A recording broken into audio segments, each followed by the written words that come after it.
Hey everybody, this is Rydo and we're back to another live stream of Yu-Gi-Oh! Master Duel and video game news. Let's hop in here. Today is Monday, January 23rd. I've decided to try and just basically skip the accountability section. That was a lot of talk at the beginning, and instead we're just going to skip into the news. I guess maybe we might do an accountability section later on. That being said, there is a bit of a odd schedule mishap today, so I'm streaming earlier, and frankly at any point in this stream I may just get a phone call and have to end the stream at that point. So yeah, the mate's base is here getting kind of crazy at this point, and the fact that they're spelling out hero definitely implies that they're going to eventually also give you the letters to spell out destiny, which that's going to be annoying when they give you like a slightly tilted E to spell out destiny that is slightly different than the straight right angle E here. But we are still at that point where it's just they're never giving us this stuff for free, so just to own everything and be certain that we have everything, it's just easier to waste 400 gems, and boy is it a waste, really. That being said, we still are we've wasted considerably less than what you would have done had you gone deep into Marvel Snap, which, yeah.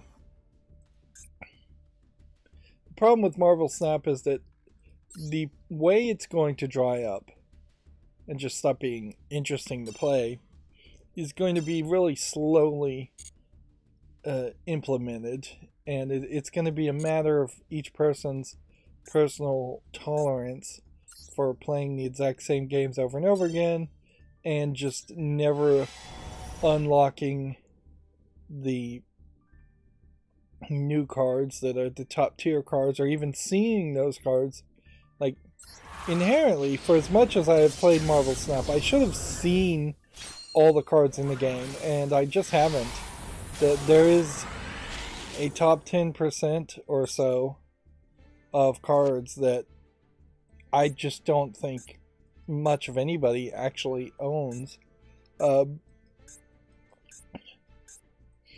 And yeah, that creates less diversity in the decks, which honestly, since you're talking a super short 3-minute gameplay experience that really is very experimental with Marvel Snap, diversity in decks is the thing you need more than anything, so that every game would feel different, fresh, and new, and it's just nowhere close to that. Go ahead and claim all of this. I watched a Duel live last night, and maybe we'll get a new Duel live. Noticeably, too, we are just not getting very far here with this theme deck. We are ideally would want to get to 11,000, and I'm just not playing it off screen. Instead, I'm playing Dicey Dungeon, which, at the risk of getting into accountability section talk, yeah, Dicey Dungeon is taking a long amount of time. Like, far, far too much time.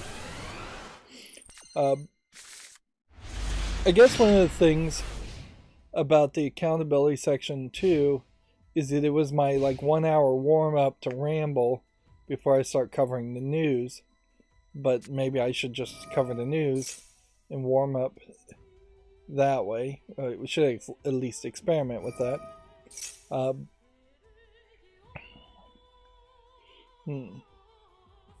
There's something else I wanted to talk about that I just thought of.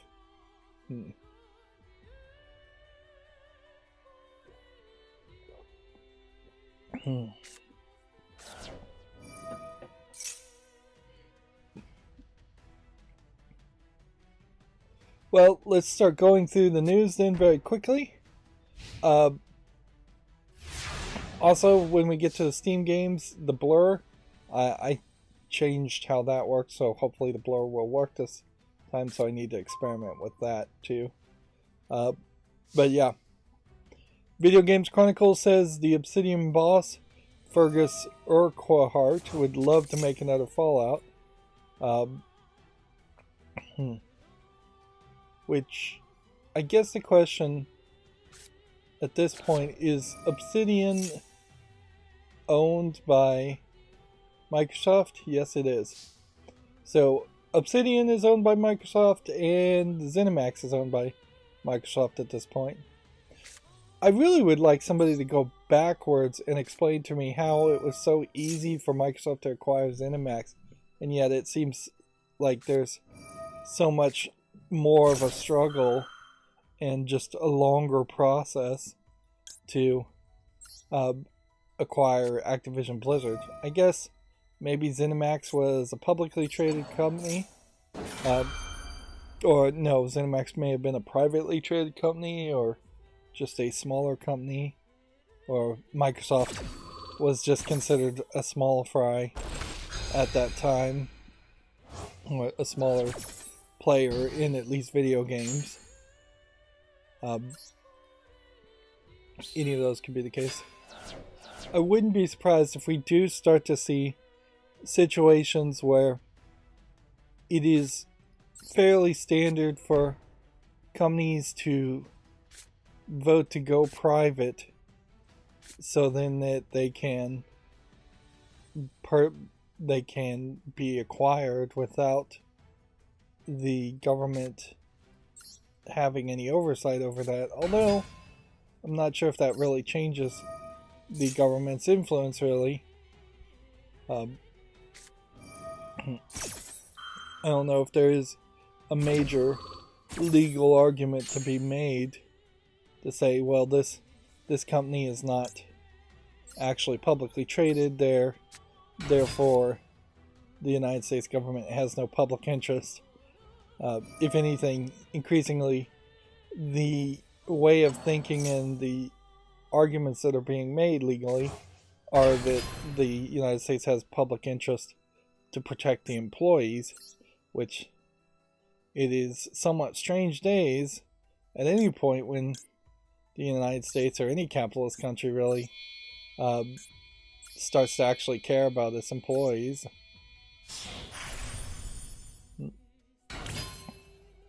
Although at a certain level that may just be the way things have to go to maintain any kind of semblance of a economy.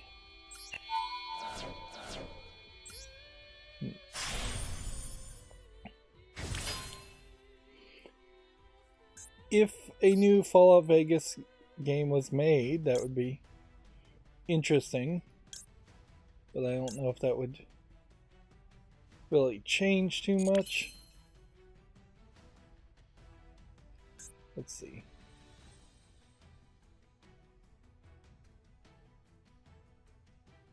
Detach one XYZ material from this, then target one defense position monster. Control it.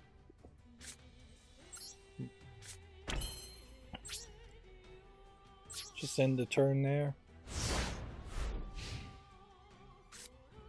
Yeah, generally, I think I would like to see a new Fallout Vegas 2 more than I would want to see a Fallout 5 or anything else in the Fallout universe. Like I said on the Friday stream, still I think stands pretty well in that they need to make more of a narrative story and move forward with the world of Fallout, because Fallout really can't just be this blank slate RPG world in a Nuka Punk style. It needs to have some commitments, have some characters, potentially introduce a bad guy who has been running the scenes behind the Brotherhood of Steel this whole time, introduce a few bad guys at least, go to a different country, show a different part of the United States. And that's not just for Fallout games, that's pretty much all ZeniMax games. And I guess we'll get our first taste of if we have any hope of anything new or any change, any embracing of what a modern video game is considered these days. When we see Starlink in particular, because Starlink,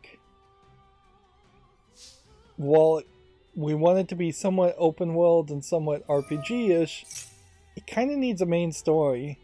Something better than you are just the space equivalent of the Dragonborn and you're fighting a generic dragon, like in Skyrim. We expect something much closer to Witcher 3, where you're really a character of some sort, or at least there's characters around you if you're playing as a random character. Even the Borderlands series really gets that right by introducing interesting secondary characters, whereas when you think about Skyrim, there's a couple of kings that are somewhat interesting, there's a couple of characters that are somewhat interesting, but for the 100+ NPCs that potentially exist in Skyrim, if I was just to guess there's 100, I would imagine there's about 5 that most people remember, or that are actually even that memorable in the first place. It gets even worse when you think about like Oblivion, where, having not played Oblivion, I think there's literally just like the Patrick Stewart character. I had to think for a second there to remind myself whether or not Patrick Stewart was the name of the actor or Jean-Luc Picard was the name of the actor.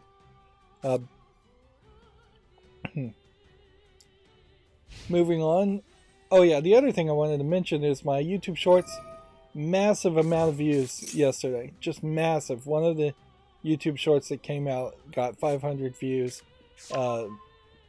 plus. And I was like, yeah. That's still incredibly small amounts of views for a YouTube Short, but it's a massive amount of views for my channel.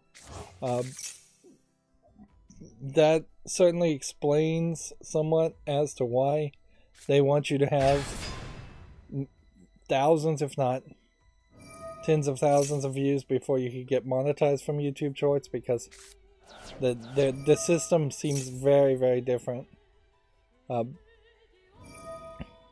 But I can't help but think, and this is a bit of a tangent, the story here was Crystal Dynamics confirms the end of Marvel Avengers later this year. The final update will be March 31st, 2023. I can't help but think, since YouTube has done this before, that at some point YouTube is going to make a arbitrary decision without telling anybody on YouTube Shorts to shift from views to watch time again. Because they already did that with videos, long form videos, and streaming. Now, ideally, if they did shift back to views instead of watch time on long form videos, that probably would help my channel a little bit more. But they'll never do it in a way that it is helpful. If they shifted back to views on long form videos, they would almost certainly do it in such a way that the number of views you would need would be in the tens to 100,000 views per month. And most likely they would have a 3 minimum requirement. Right now they have a 2 minimum requirements must be met to be monetized. So they would just add some like third minimum requirement.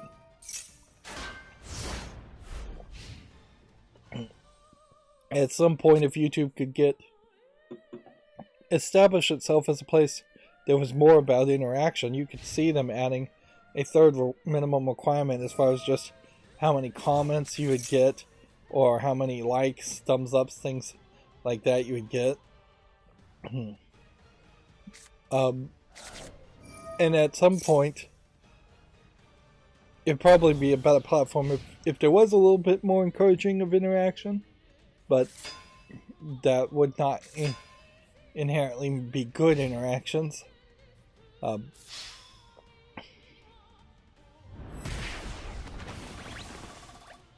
So yeah, I still, even with a small bit of luck one day on YouTube Shorts, I still don't think I'm gonna magically become monetized because of just the number of views on YouTube Shorts. But who knows?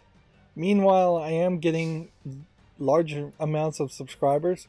It is insane how effective just having the like, share, subscribe button at the bottom seems to be. Which, yeah, I should have been doing that from day one. I don't like the idea, certainly, that TubeBuddy said the average channel has 150 videos before they are monetized. I really don't like the idea there, but it may be true. It may just be a harsh truth that I don't want to swallow, certainly, that most YouTube content creators, if they're going to succeed, should give up and aren't going to succeed after 120 videos. That being said, 150 videos, not 120, is probably a significantly different experience if you're not a long-form YouTube gamer person. 150 video game donkey videos that are usually less than 10 minutes long and come out once a month is a very different experience than 150 videos of me just playing a game from beginning to end. I made 150 videos of like The Binding of Isaac as the first series I ever covered. Yeah, I'm almost certain I did 150 hour plus long videos of that. And at that point, I definitely was not monetized. Even 150 videos between Game Grumps is a pretty big difference, because they only release Game Grumps episodes, maybe 2 or 3 a week at most. I think it really is just like 1, maybe 2 a week. Yep. Which I guess that's just a long way of saying that nobody really makes content quite like I do, and the way I do it just comes off fairly odd. I would say Minecraft gamers, probably the closest comparison. Mumbo Jumbo, Captain Sparkles, they make a lot of videos. It'd be interesting to try and compare and see where Captain Sparkles was in this by the time he had done 150 videos. Also, there's time shifting issues there too. Whereas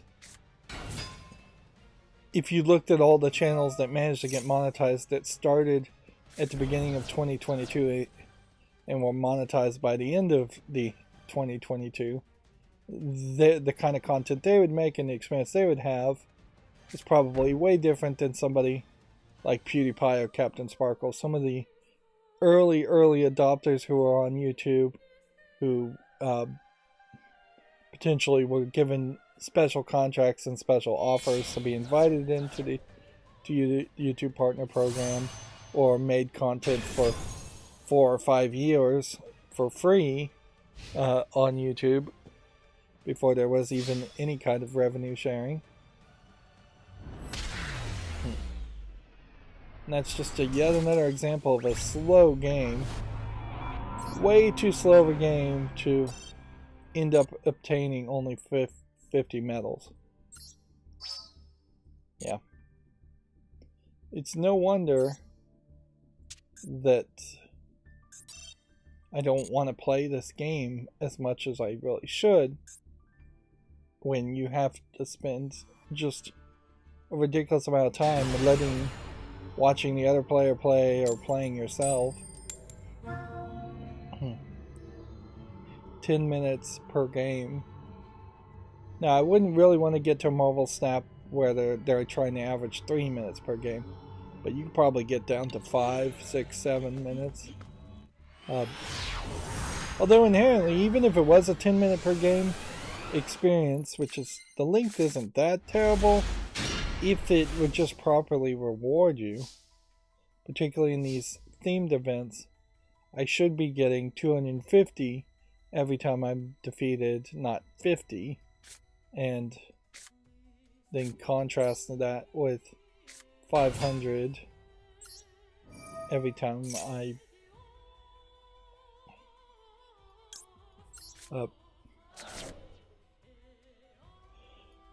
let's see.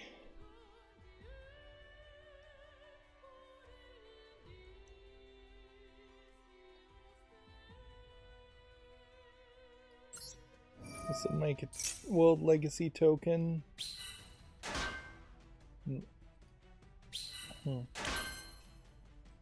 Which at that point, would there be a reason to shift this?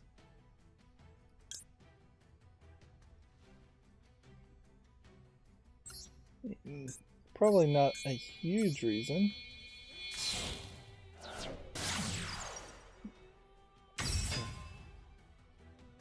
Let's see what this does. Set a card here.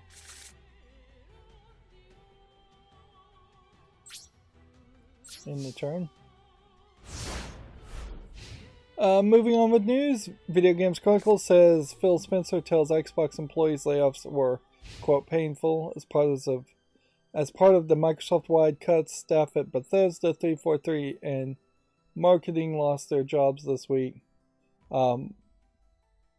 Inherently, if that's the only divisions amongst the gaming divisions of Microsoft that were laid off, that's probably the right choices. If you had to lay off somebody like Bethesda employees, there's almost certainly some Bethesda employees there, and inherently I wouldn't be surprised if most, if not all, of the Bethesda employees that were actually laid off were actually Q&A staff. And then 343 employees just being the remnants of people who maybe worked on Halo, but mostly have done a pretty poor job of making Halo Infinite a finalized product.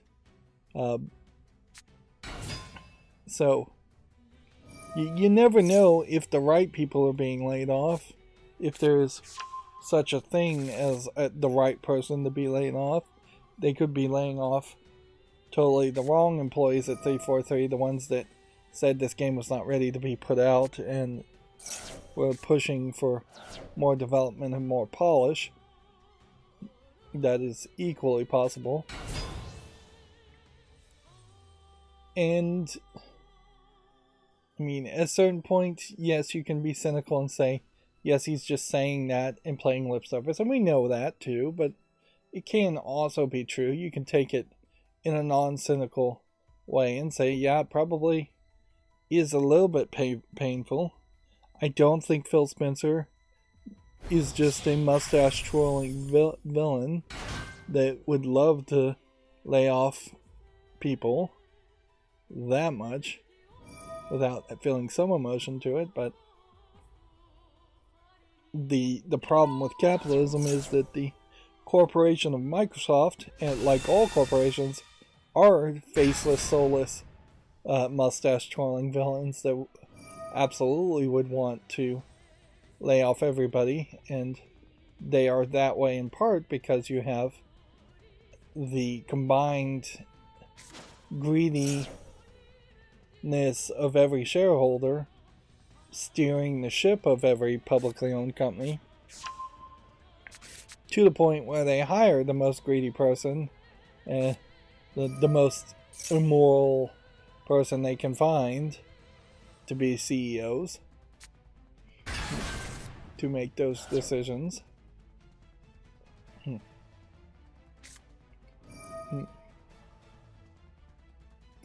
There was a quote from a Google employee I saw on Reddit that said, faceless corporations see their staff as 100% disposable.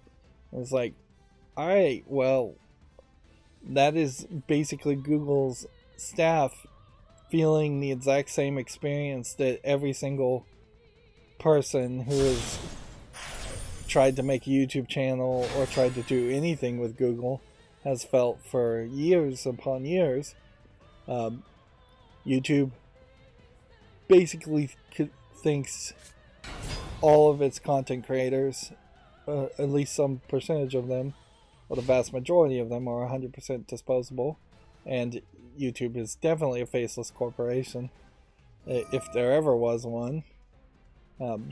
Even the actual face, Susan Wojcicki of YouTube, is all but missing for the vast majority of the time.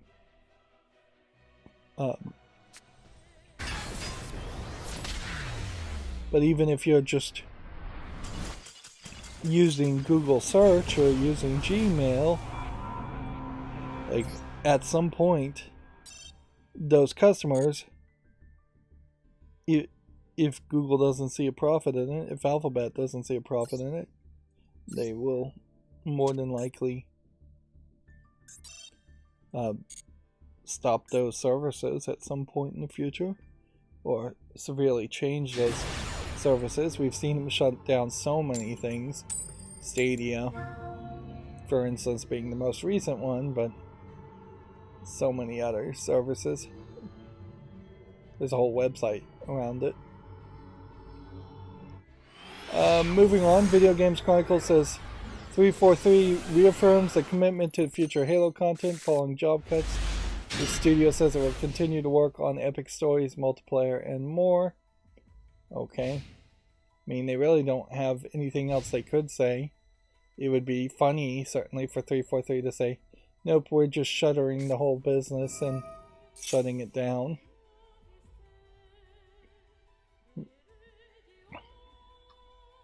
.343 at this point, or at some point in the relative future, I could definitely see it being 4 or 5 employees that are just pitching ideas and making more executive producer, director type decisions, and then having all the programming actually be done by third-party companies or other companies owned by Microsoft.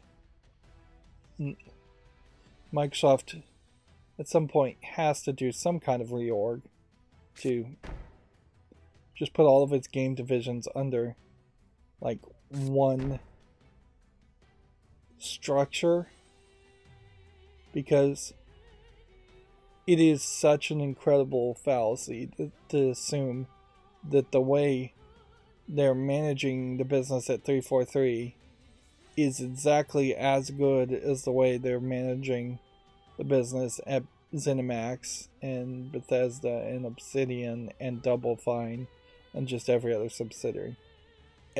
At least 4 out of the 5 major companies that Microsoft owns is being managed worse than the other 4. the idea that there are just different flavors of management isn't real. It isn't something you can really believe. I could believe in. At least I'll leave it as a personal opinion. But yeah.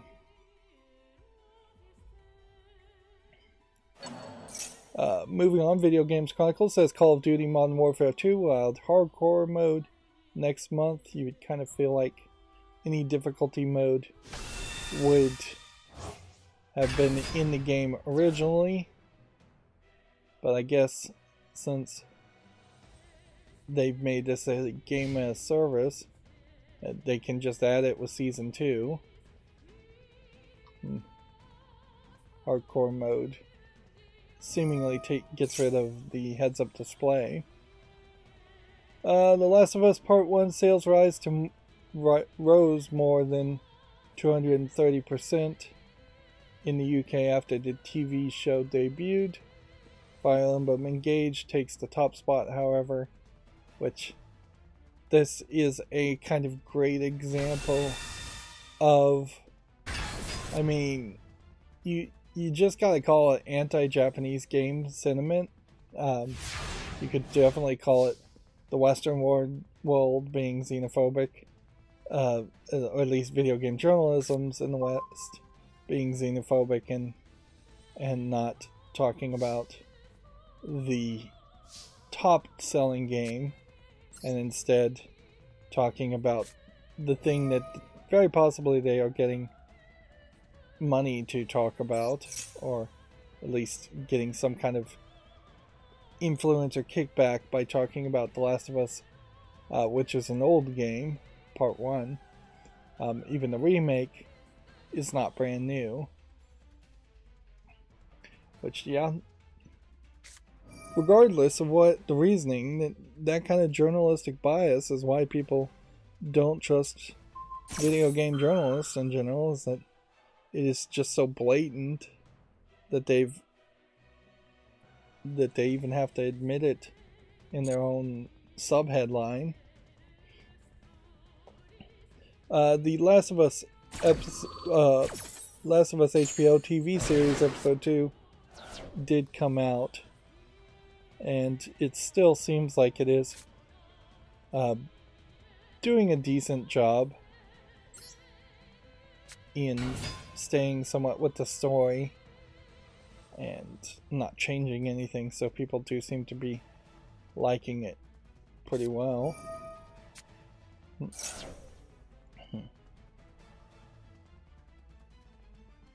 But yeah, definitely should be talking more about Fire Emblem Engage, if that's what people are actually buying and actually playing. Moving on, Video Games Chronicle says Cyberpunk 2077 Phantom Liberty is CD Projekt Red's biggest budget DLC to date, which I don't know if that really means anything to me. This expansion is coming later this year and stars Idris Elba. I think that's probably a mistake. Certainly, if you're stunt casting in video games, I mean, that's exactly the same thing they did with Cyberpunk 2077 in the beginning, and that, if anything, just raised the expectations to a very high level that was not satisfied by any means when you actually played the buggy mess that was day one launch of Cyberpunk 2077.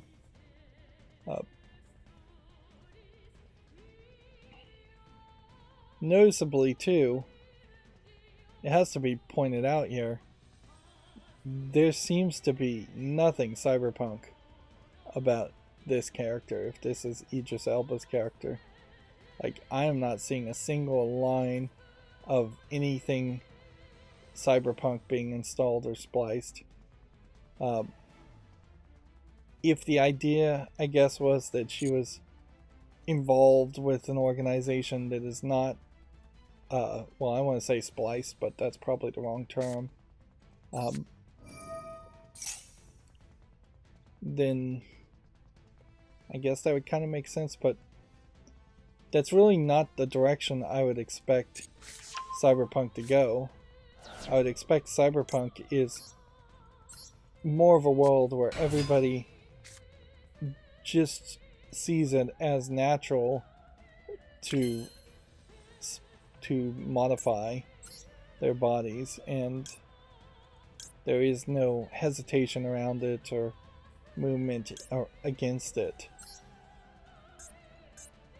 Like, if you want a hesitation or the negative aspects of body modifications, that's more of a Deus Ex game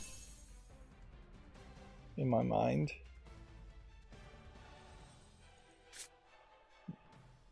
This guy's just taking forever to respond. Right, let's see if we can do something here.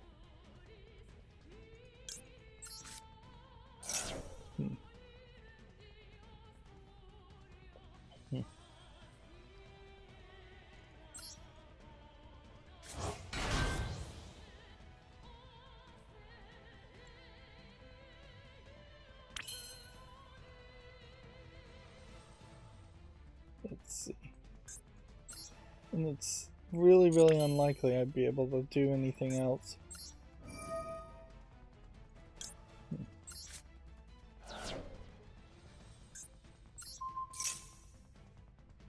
Can banish that card, I guess. Unless I can get a couple of cards attached to this. I'm not going to be able to build up this attack high enough.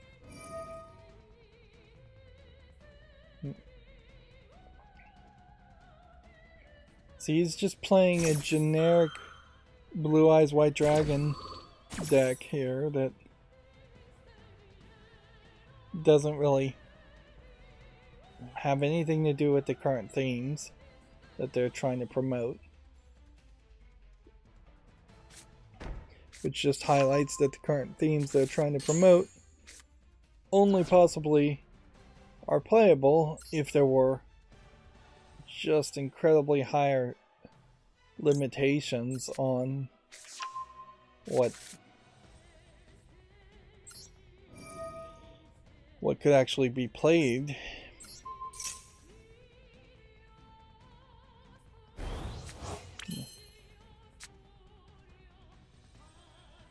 Okay, we're at 3,000 now.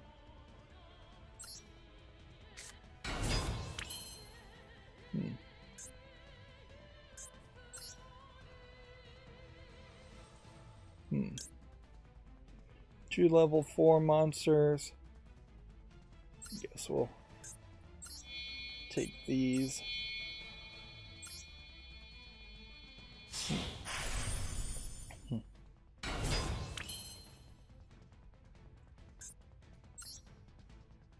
Yeah. There's still basically nothing you can do here. Unless something triggers to give me more health. You're just killing that to kill both. And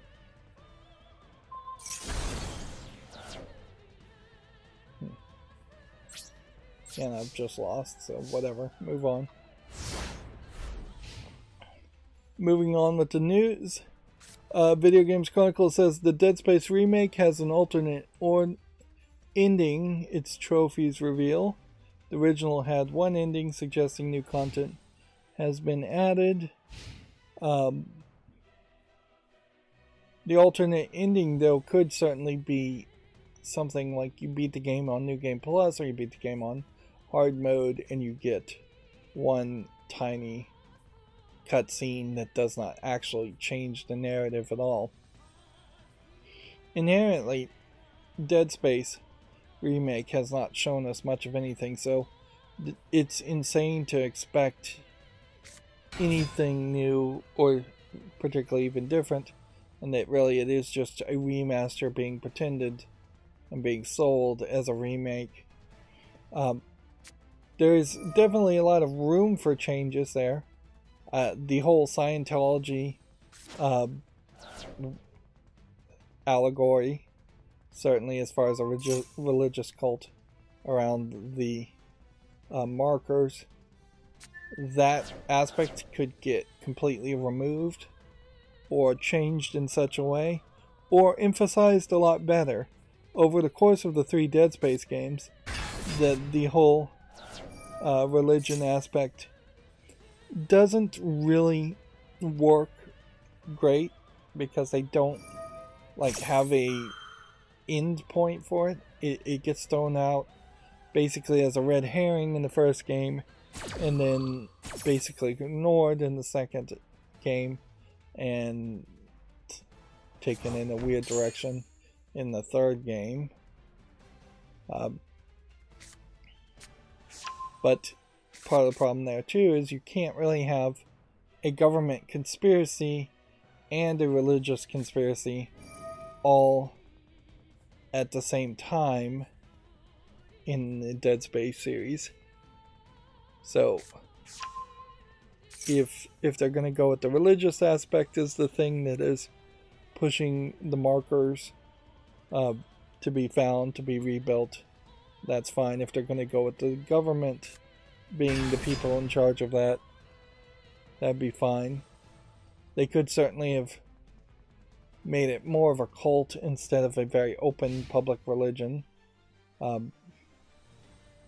There was something kind of nice about the idea of this is a very open public religion that seemingly had been worshipping the idea of the marker before the marker was even found. And so the ideas and the ways of thinking had already been planted in the minds of a lot of the citizens on the spaceships. If anything, one of the big problems with Dead Space is that there is no real bad guy until you find out that it is literally just these like sentient moon-like creatures, which is just like the insanest of most insane things you could possibly have thrown out there at the end of Dead Space 3. So, if there was more of a actual enemy that was kind of introduced and focused on throughout the entire potential new trilogy of Dead Space, which we've not been promised any kind of trilogy or sequel at all to this Dead Space remake.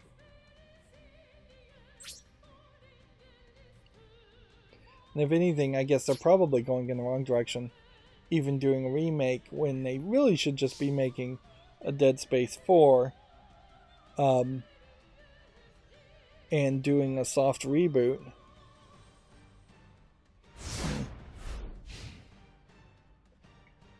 I'd hate for them to throw in some kind of weird time travel mechanic and have you play as Isaac going through the events of the first 3 games a second time, but that might work somewhat well.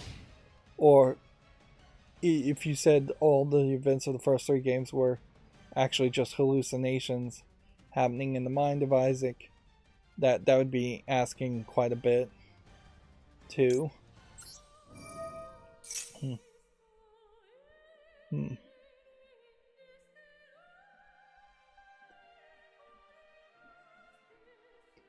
It would be particularly weird, I guess, if they repeated the same mistakes, and I guess I am just idly speculating at this point, but if they brought back a love interest type character from like they did in Dead Space 2, if they did that in the remake where there was a secondary replacement wife/girlfriend character, that would be kind of crazy.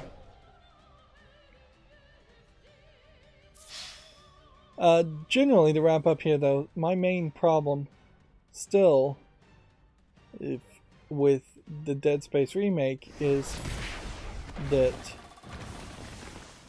the graphics, while better looking, I feel like the face scan, particularly of the girlfriend character, is pretty bad.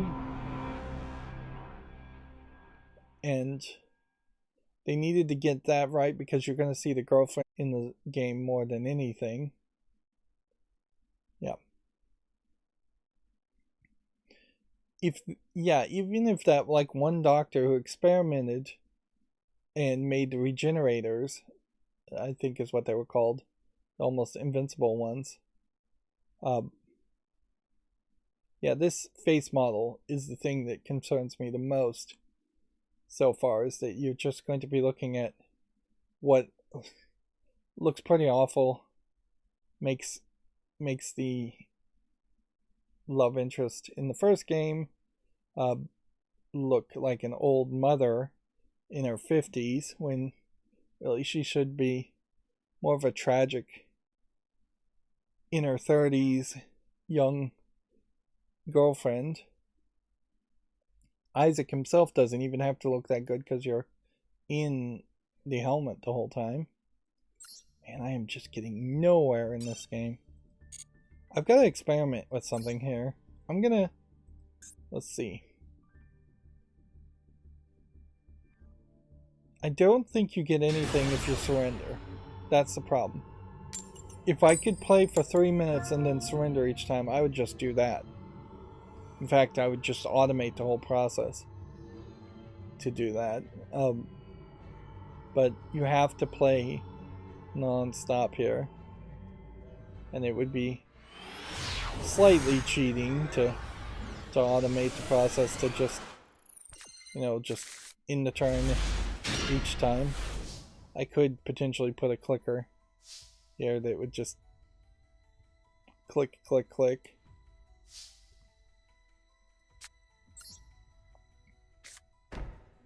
But yeah, that is certainly taking it to a fairly high extreme as far as not wanting to commit more time to a badly balanced game.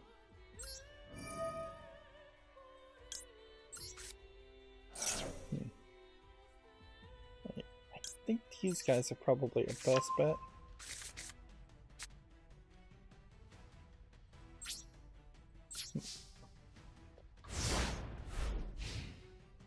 Moving on, Video Games Chronicle says WWE 2K23 has officially been confirmed for March. John Cena Showcase and War Games are among new free features.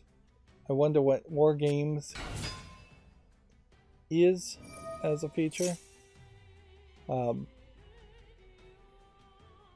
They don't. War Games events. Yeah, they're not really telling me. And I don't think this is a video. No, it is a video. But I don't know if I really want to do that.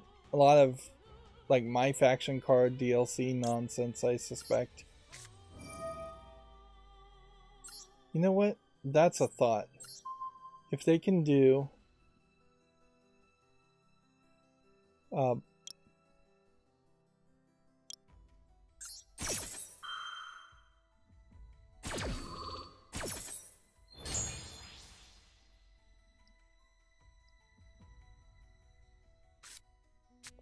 if they can do one of my older pre-built decks, might be able to win with that.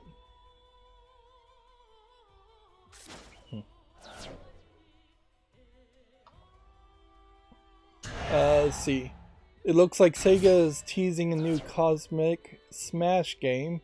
The company launched a new teaser site on Monday, according to Video Games Chronicles.com. Video Games Chronicle. Man, I am never going to get that name right. I'm just going to start calling it VGC. I should have done that a long time ago. A Spider-Man 2 star claims a massive, astonishing sequel is on track for a 2023 release. This is again a voice actor says Insomniac is confident about the launch window. There's really no reason whatsoever, though, that Insomniac would not lie to a voice actor as far as the release date. It would make all the sense in the world to give them the wrong information, or just let them make assumptions, or for a voice actor to just straight up lie and have no information in the first place. Voice actors tend to be a great source for leaks as far as news around video games, because they're contract employees already, so that it's not like they're going to get fired. They may lose work in the future, but I don't think they think that far ahead, typically. The only thing I could think is maybe if you were going to have voice actors schedule out their entire schedule for promoting the game, if you were going to send them to like Comic-Con and conferences around the place, around the world, you would need to know the launch date and the release date there. But there just aren't that many conventions where that would even make sense, nor is it typical that a video game company would do more than suggest that somebody goes to a convention to promote a game. Almost always voice actors go to conventions. It's seemingly on their own accord and on their own dime to do signing tables and speeches to presentations. Get appearance fees, things like that. I'm kind of glad we don't live in a world where there is a convention once a month around video games or video game voice actors, because if anything, that leads to the degradation of actually appreciating the art form in favor of appreciating the industry. Like, the biggest example of that certainly would be anime conventions. And in a modern time, you could definitely make the argument that going to an anime convention and going to a panel to see Western voice actors who dub animations is really weird, and more of an appreciation of an industry that is dubbing anime. Like, very rarely in an anime con are you going to see the actual original Japanese voice actors, or any, you'll almost certainly never see an animator or a writer or anybody else in the industry. It's just the voice actors, and usually in the West, Western anime conventions are Western voice actors, so there's just that, a lot of weirdness around all that, that you're hyper focused on one element while completely ignoring all the other elements that would have gone into an anime. Meanwhile, at an anime convention, the thing you're not doing is watching anime. Now, in the past, I probably would have justified anime conventions to exist a lot more when you couldn't stream anime on Hulu or Netflix or Amazon Prime at any point, so you were having to actually go to conventions to buy DVDs or beta tapes or VHS tapes back in the day. Also, when there wasn't really the connected world of the internet, and you knew maybe one or two people in your city that liked anime, so you'd had to go to a convention just to be around even a small group of people who are like-minded. All of that makes a lot of sense in previous decades, but now that doesn't really make any sense to go to an anime convention, because what is an anime convention these days? It's a lot of shopping for associated paraphernalia, usually not buying DVDs as much. It's a lot of presentations from people who either work in the industry as dubbers in the Western part, or don't even work in the industry at all, and they're just giving out presentations and their own thoughts, the soapbox type style things. Style of. Let's see if we can play this deck. Yes, we can. Good. Well, I may have found a solution to my problem here. At least playing this deck is a deck I understand.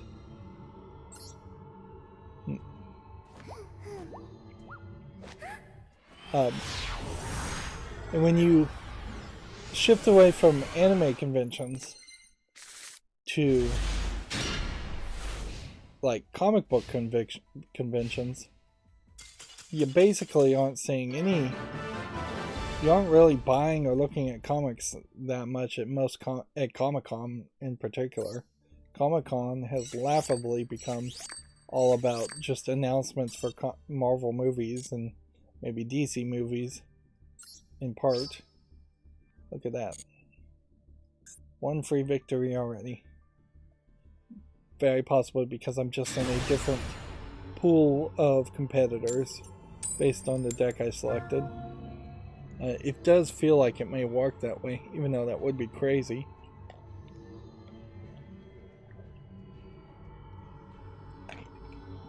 And then when you look at like PAX was the beginning of the idea of a video game convention, or E3 in its last days of relevancy was the beginnings of a video game convention, and at least E3 before the pandemic was potentially having people stand in line to play games, but usually if it was on the floor and you could play it, it was a game that was either about to be released within a matter of days or a game that was already out. Otherwise, going to E3 as a civilian mostly meant you would just be looking at trailers.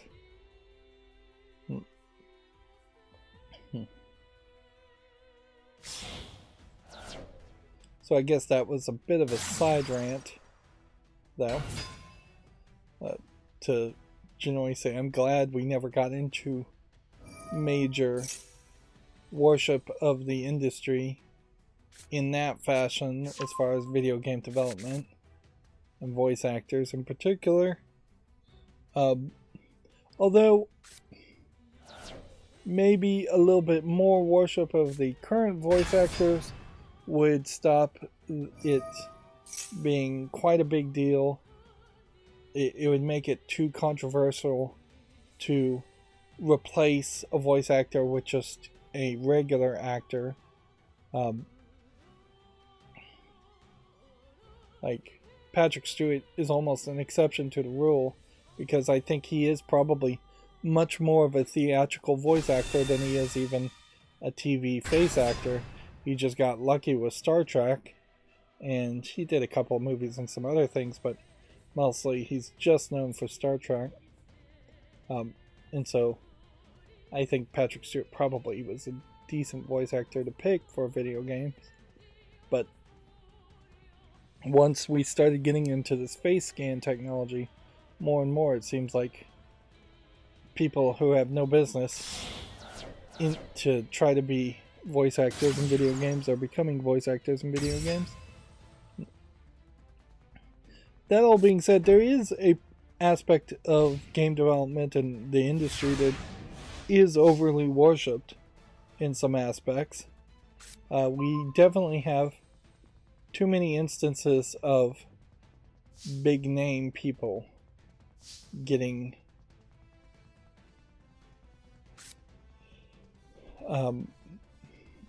big name people getting all the praise and being allowed to just take all the praise that they don't really deserve completely.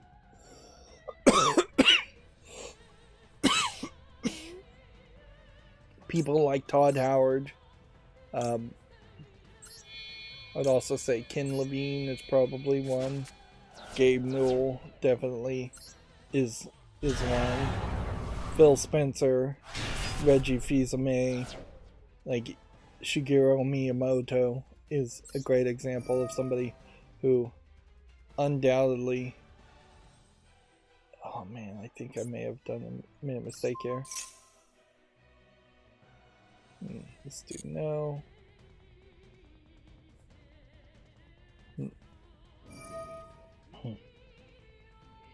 Like, if you can recognize a name in the game industry,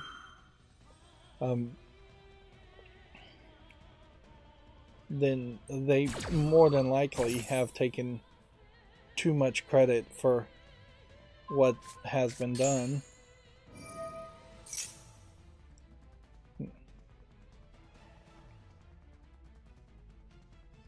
I should also mention, I saw there's this YouTuber called Metal Jesus or Metal Jesus Rocks.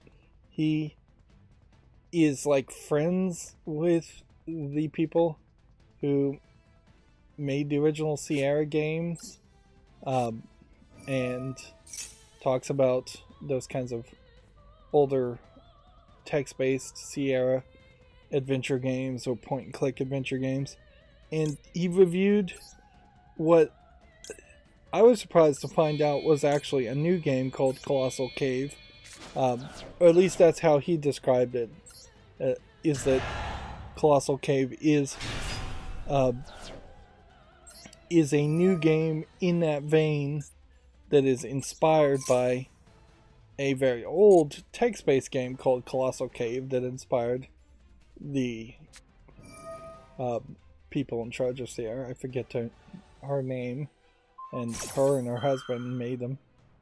They're in a weird situation, certainly, in that they had massive success with King's Quest, but were always just kind of making the games in a weird way. And man,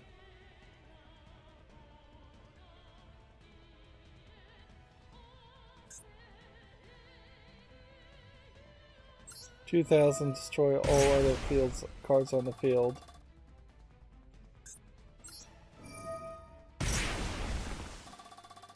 Well, if I've lost, I might as well just activate the ability as much as possible. This one seems to be immune from being destroyed, although there's nothing here that seems to say why this is immune from being destroyed. And honestly, I should have just attacked at that point. That would have saved me another turn.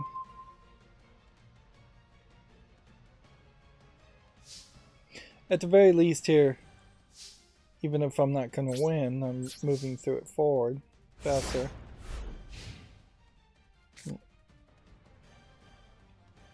Anyways, to continue my story, his review of Colossal Cave was sad to hear, really, in that Colossal Cave feels like it has all that kind of crazy moon logic that you just would not expect in any game these days.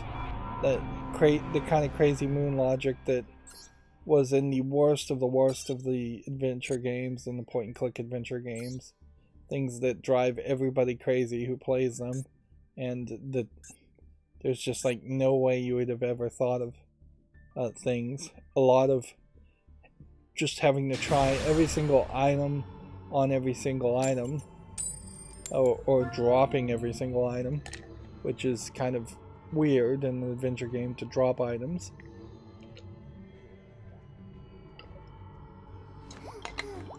So, yeah, I could see myself playing Colossal Cave, but I probably would want to play it with a walkthrough nearby. I've been off and on watching Game Grumps play a game called Harvester, and same situation, really, where it feels like that game is insane. and I may have purchased that game or have it on a wish list. Another adventure game, which is some craziness. The last Video Games Chronicles article, VGC article here, is an ad that's been bookmarked, so I'm not going to bother to mention it. That gets us to our Gematsu articles. Octopath Traveler details some more stuff. Check out that article if you're interested. Of course, you have to actually be interested in Octopath Traveler to start with.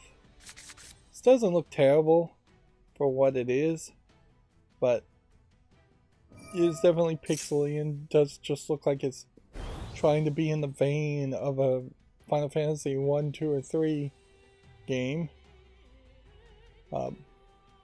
Which I don't know if people who are playing Final Fantasy now, people who have been playing it their entire life and are playing like Final Fantasy 13, 14, 15, really have enough nostalgia to want to go back and play the old games. But I guess maybe there is enough of an audience. There's probably a bit of a split, I imagine. People who are reminiscent of the original Final Fantasy games that are 2D, and people who are more interested in Final Fantasy 3D games like Final Fantasy 7 Remake.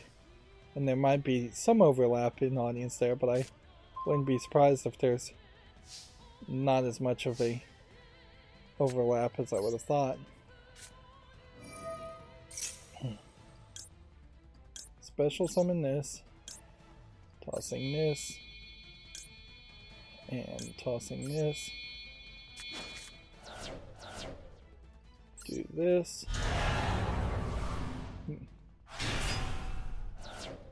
Let's go ahead and not activate that. I'm gonna have to remind myself what these cards actually do.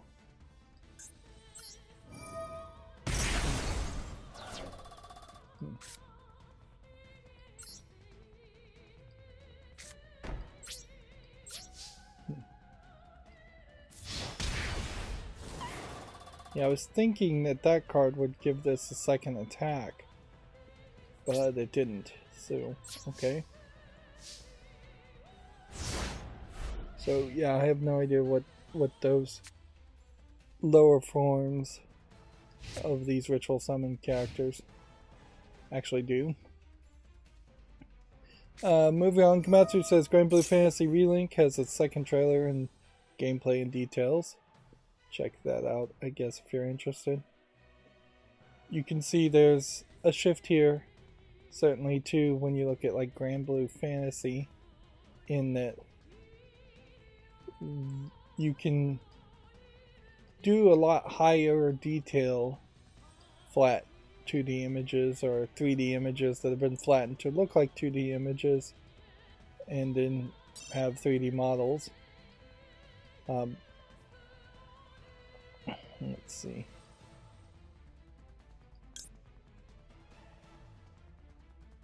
Don't think you want to activate that yet, and probably shouldn't have put that on the field. Inherently, I think there are too many JRPGs out there, and I can't imagine that there's too many people out there that are like actively playing every single kind of JRPG. It is almost certainly an audience where you would have this will be our last game today. I need to kind of hurry. Yeah, I wouldn't be surprised if there was an audience that grew up playing Final Fantasy 1, 2, 3, and 4, and then they slowly split out between continuing to play Final Fantasy, moving on to like Dragon Quest, or playing Dragon Quest and not playing Final Fantasy ever, or moving on to newer JRPGs like Grand Blue Fantasy. Plus you have so many other series, of which I could struggle to name some others. The Atelier series, the Neptunia series, Just a lot of different series fighting for attention.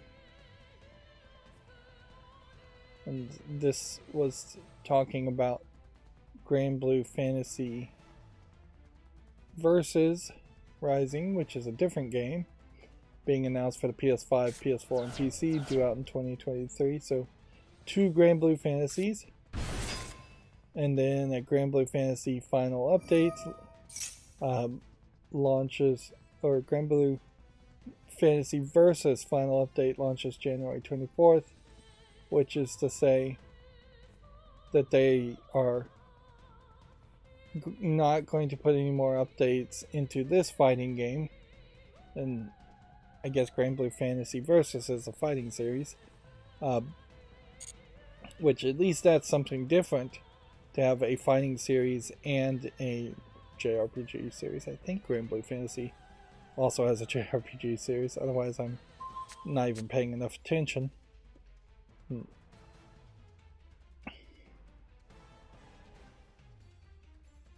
Let's see.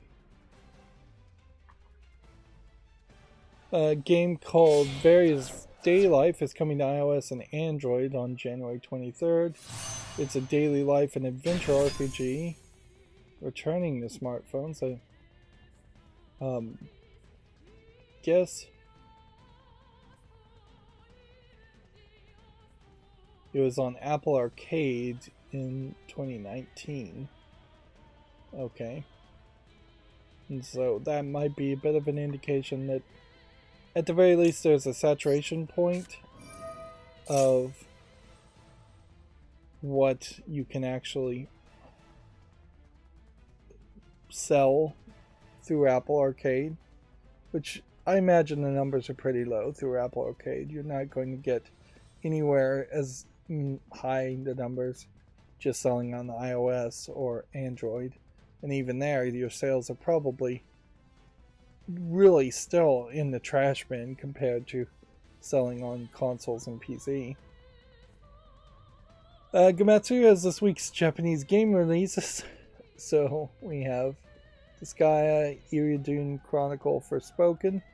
Forspoken is out, and early reviews are basically saying that it's average, which, yeah, I'm not super surprised around that thought.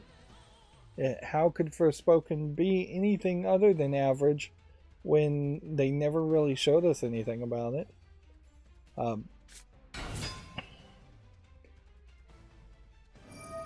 Goat Simulator 3 for the PS5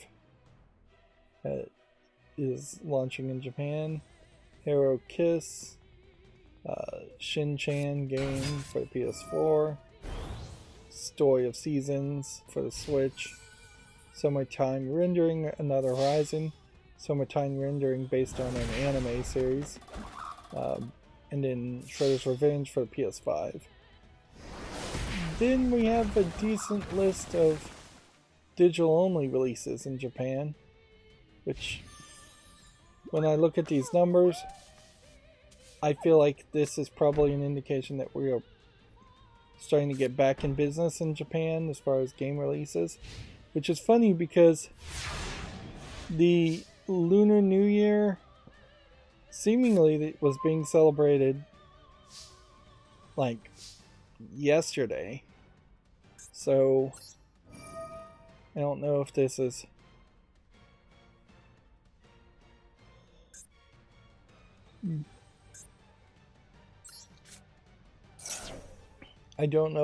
a case where maybe the Lunar New Year is over enough that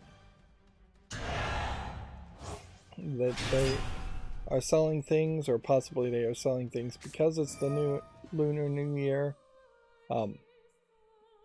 Typically I would think that Golden Week in Japan is built around the Lunar New Year. I still very much want to just call it the Chinese New Year, but at this point it seems like so many Asian countries are trying to take ownership of it.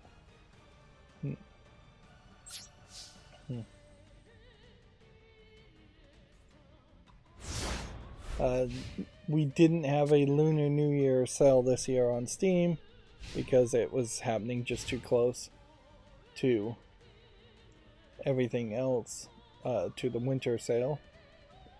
Moving on, Gamatsu says the Telnet Shooting Collection launches June 8th in Japan. Telnet, I assume, is a collection of games that were released by a company called Telnet, not to be confused with Telnet as a old internet predecessor to the World Wide Web, or Telnet was like a message board or something like that. Yeah, we are not doing great, certainly, but I think this deck will help me in the long run if I actually spend a lot of time on it. Ideally, we want to get to 11,000, and we have 7 days to do that, which, yeah. Meanwhile, there is still other stuff that needs to be done. Activating spells, special summoning, destroying cards, fusion summoning. We have another login. We have another duel link. Duel live. Duel 10 more times. We'll get that. Probably need to get some of those, and would get some of those just playing more. Lifetime wise, I don't know if there's been really significant amounts of progress made on any of this other stuff. And in 3 days, I guess the dual pass ends, and we'll get another dual pass. We have enough money for that, so no concerns there. Let's see. Komatsu says Mina the Machi Koro announced for Switch PC digital version of the board game Machio Koro, which looks kind of like it's some kind of card-based game that I've never heard of, probably because it's Japanese-centric. Spy Bros PP and BB's DX launches February 14th, which anything with DX in the name you would assume was a DX game originally. They're saying it's a remastered arcade classic. Never heard of this though. Let's look at it on Steam. If anything, it definitely feels like it is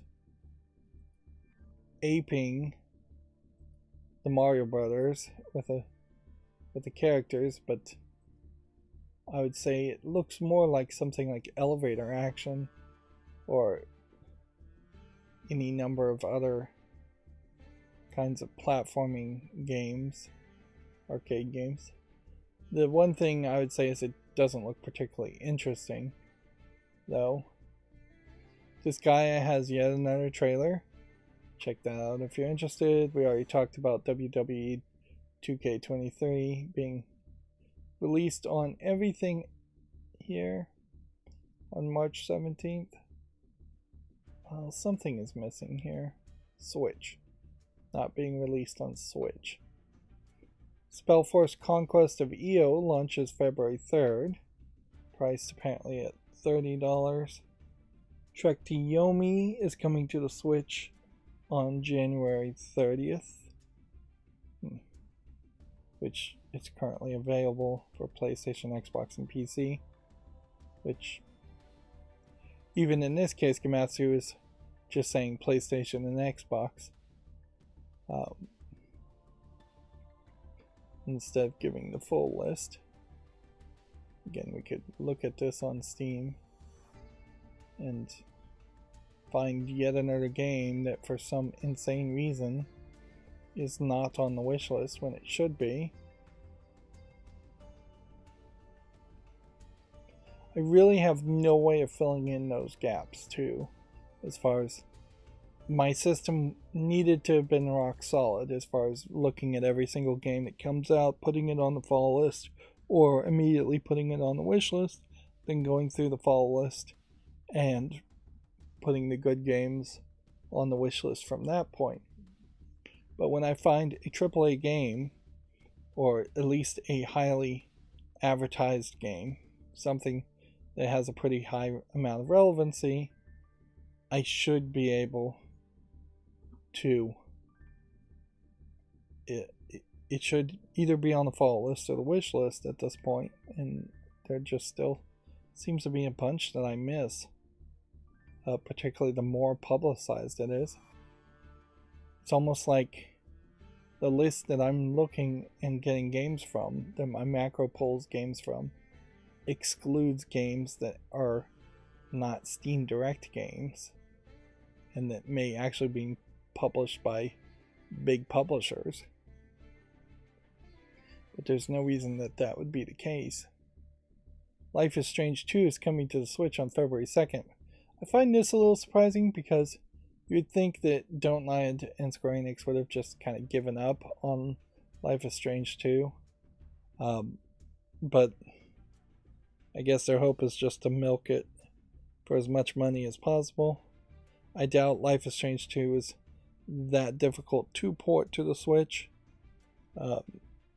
And I guess this is another case where Square Enix can just do something pretty dumb, and then they can just blame Don't Nod for poor sales at the end of the day, like they do with all the Western developers and publishers.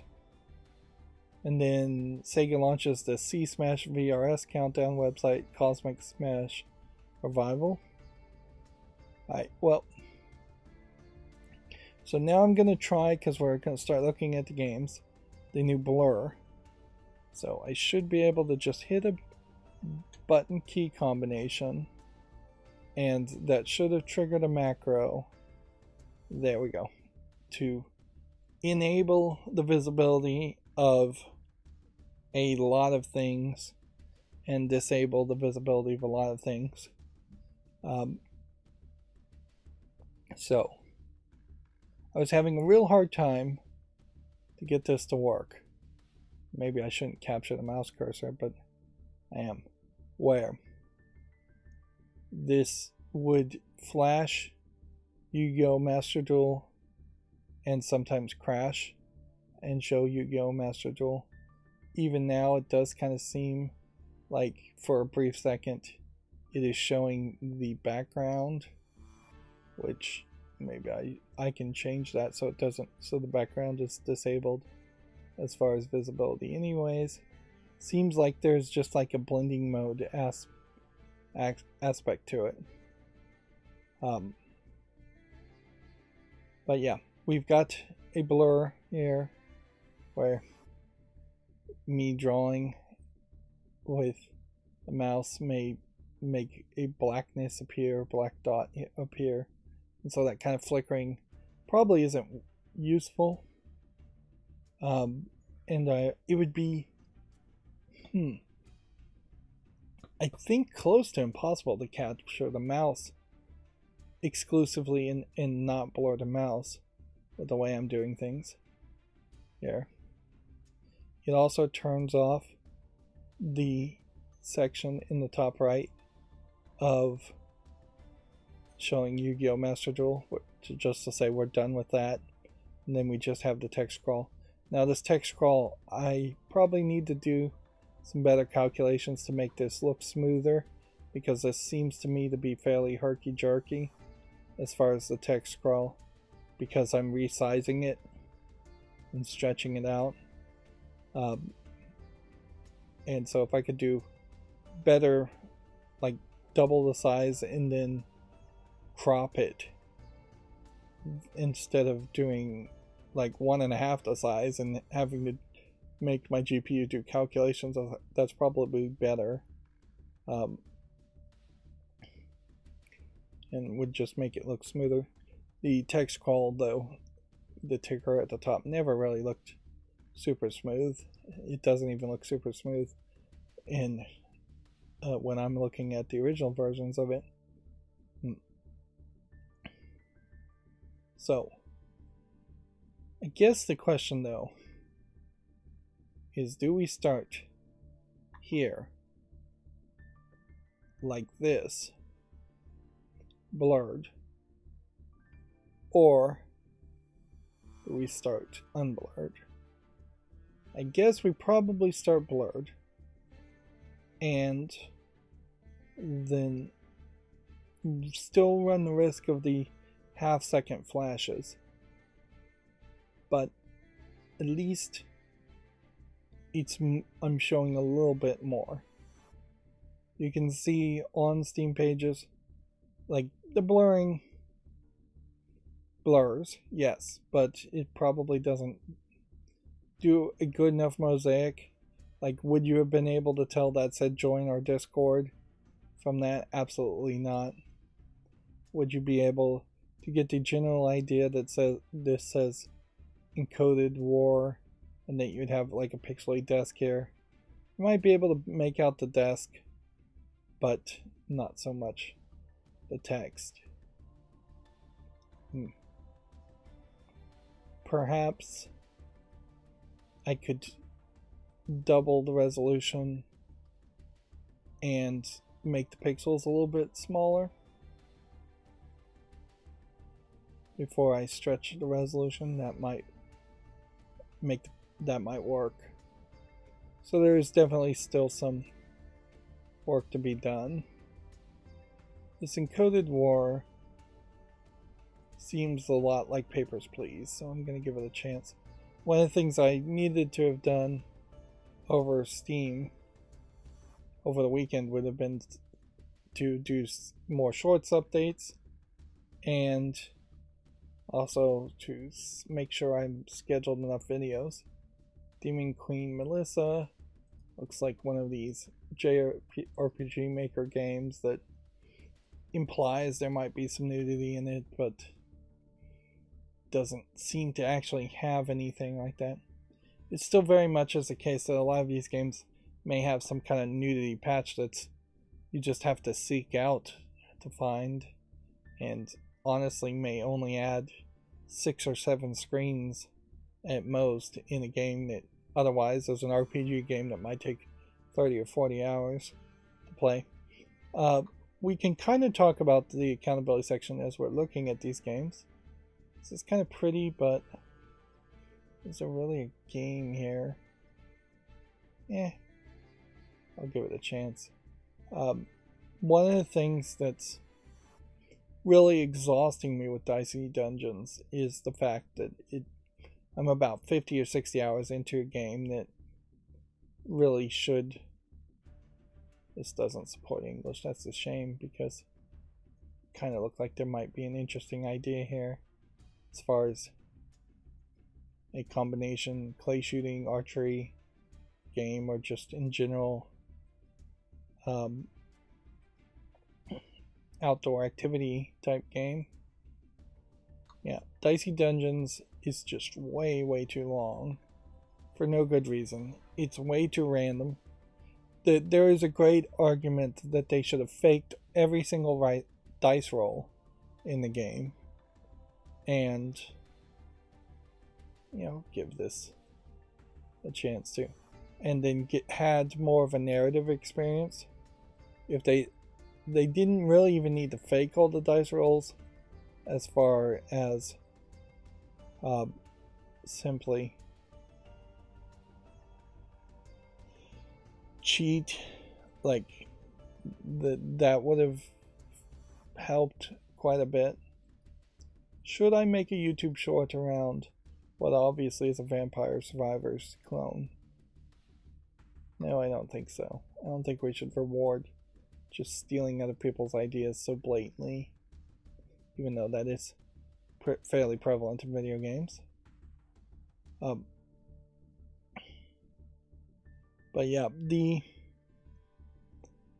had they cheated, had they brought it down to like a 30-hour experience, that would have been way better. So next game we have is Sex Simulator Hot Sauna. So we are going to see some adult games here. And so, yeah, here's kind of a great example of where the blurring... I mean, it's still pretty obvious what you're seeing here in the screenshots, but the blurring, I guess, is making it YouTube family friendly, whatever that really means. And then noticeably, in like this screenshot, she's actually wearing a black bikini bottom. She's topless, the 3D CGI character is. But the blurring actually is getting rid of most of that.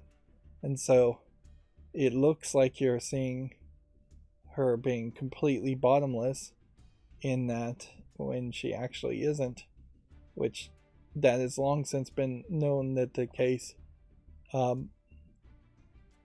far as in this case she is actually bottomless.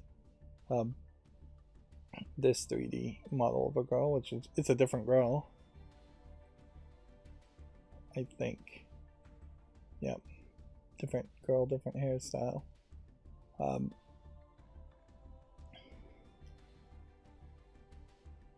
And then, like, you can pretty well guess what's happening here, even still through the blur.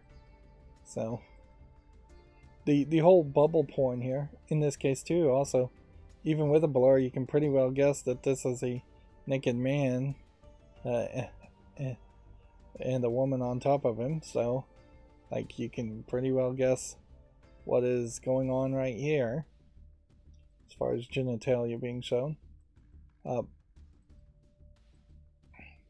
But yeah, the bubble porn concept, in which you take characters that are in bikinis and do bubble cutouts over as an overlay, and then it makes it look like they are naked because you're just obscuring the bikinis, and then the brain assumes that it's naked.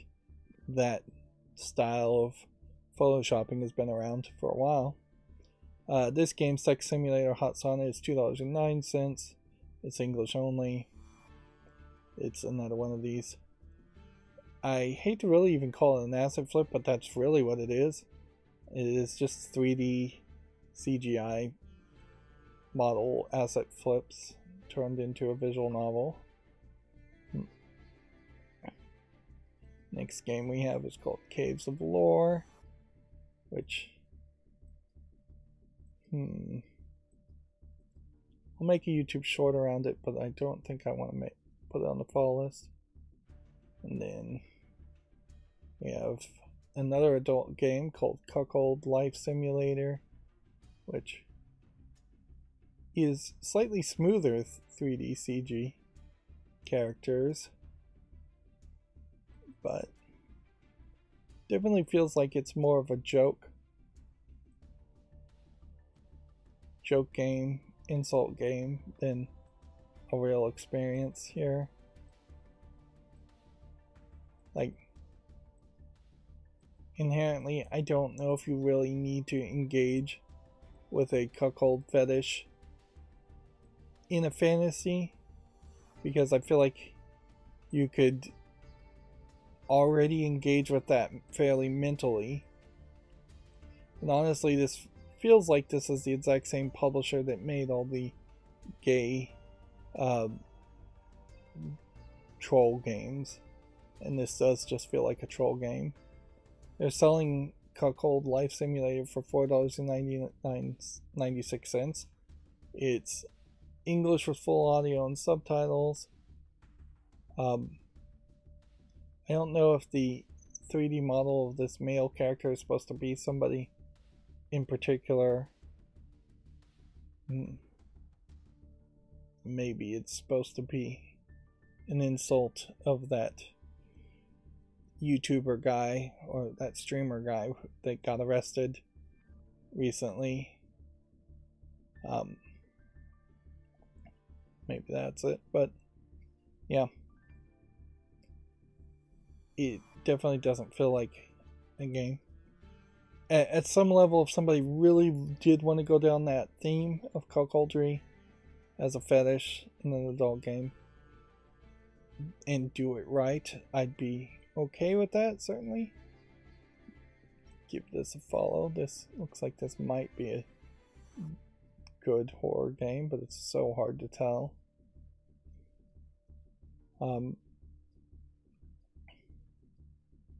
But You definitely would have to do it well. Probably would have to tell a pretty good story around it for it to matter. A hexagonal version of chess called Chex is the name of the game. Let's see, and here we have a game, an adult game called Another Man's Wife, which, again, I guess this time may be a cheating visual novel with 3D CGI characters. The CGI here is a little bit more asset flippy looking, although there's a lot of screenshots and a pretty good variety of different hairstyles on the women.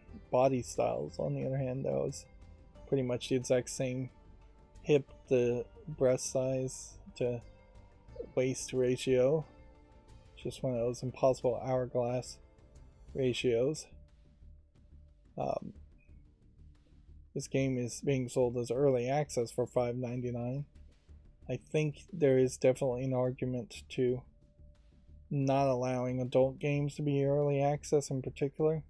That would be a little unfair, certainly not the libertarian mentality, but also I think in general early access should be severely limited to people who can justify it or people who aren't using Steam Direct to publish, which I assume all of these adult games are just being published through Steam Direct. This is a different developer and doesn't quite feel like a troll game like the other one. It doesn't look particularly good though either. Let's see, next we have Killfest, first person shooter, doesn't look like anything.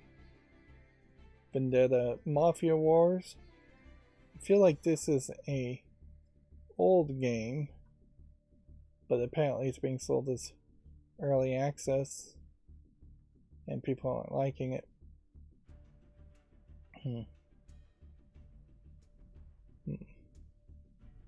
Poor performance, average game. I wonder if maybe there had just been a game called Mafia Wars that existed and this is just trying to do name confusion around that. I'll give this a chance to see if maybe it improves in the reviews, but I'm not going to give it a YouTube short. Then we have something called The Secret Ops, which really feels too much like an asset flip game to give it a chance. Then we have a game called Safe House. This looks like a mobile game. It's been ported, and that and Vendetta Mafia Wars both might be a sign of things to happen, isn't it? We'll see a lot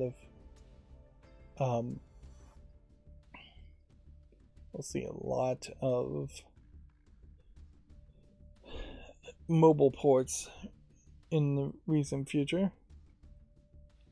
This next game I can actually show, called Hentai Beach, is just a collection of like slide puzzles with flat 2 anime cat girls. It looks like more than anything, for 59 cents. That is a lot cheaper than what the other adult games, certainly.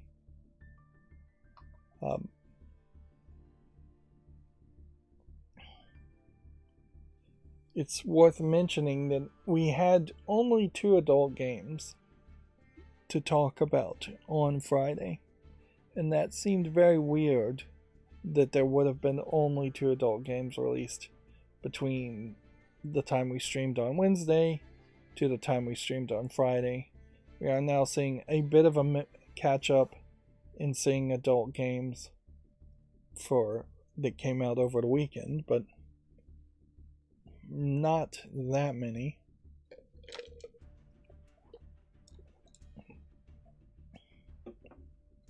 On one hand, I would really expect there to be a lot more like hentai slide puzzle games, that you would see 2 or 3 of those released every single day, to the point where it kind of feels like somebody is at least rejecting some of those as low quality, but not all of them. Almost comes down to a wonder if there's maybe some quotas where they have to approve a certain number of a type of game just so that they don't make it blatantly obvious that they're rejecting 90% of them. Certainly that's what I would do if I was trying to get rid of games and trying not to cause a controversy. Is I'd say every 9 adult slide puzzle games get rejected, the 10th one at random gets allowed.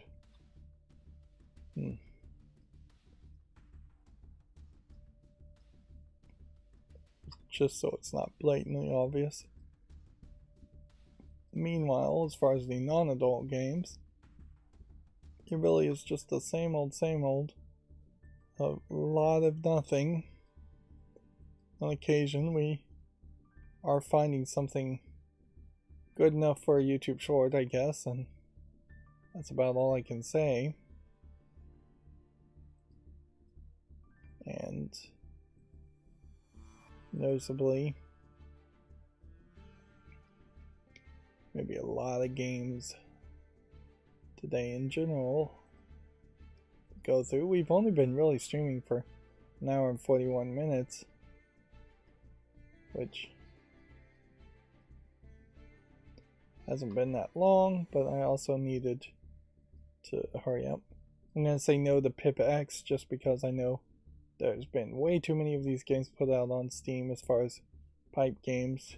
Honestly, if you could make one good pipe game and then randomize it, that's the best you really should do, instead of trying to sell 10 different variations of puzzles or collections of puzzles. Champ at Dawn. I'm still not really sure why some of these videos, these screenshots are a little blurry. The videos make sense to be blurred because these are like technically embedded YouTube videos, and they're getting blurred because of that. This looks interesting, like a little kids game, point and click adventure. $13.95, English and French.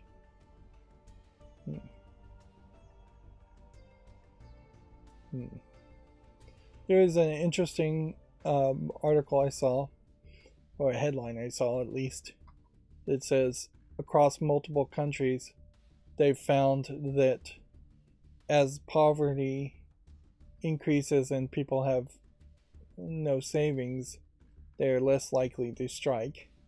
And that certainly isn't just a random occurrence. That is definitely a feature and a hope of capitalism, is to keep people incredibly impoverished so that they would always be afraid to strike. It's kind of a weird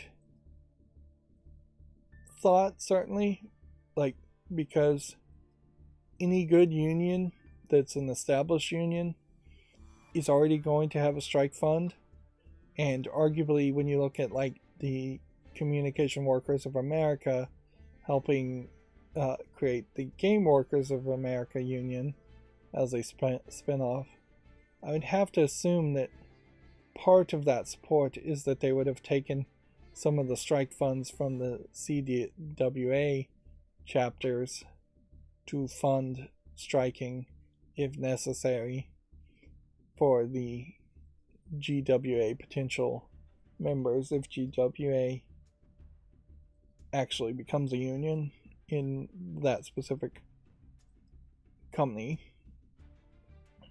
So even like the initial strike to unionize obviously needs a strike fund, and usually the strike funds pay pretty decently. Maybe they don't pay the greatest, but they usually pay enough money for the 2 or 3 hours you're expected to go and stand at a picket line and hold up signs. And then you are free after that point to get a temporary side job to make more money if you want to, although even that really is stupid. Inherently, around the entire country and the entire world, the fact that medical bills and your health care are tied to your employment is a great scam they've cooked up to make it much more difficult to have the savings you need for any kind of medical emergency and go on strike. Although,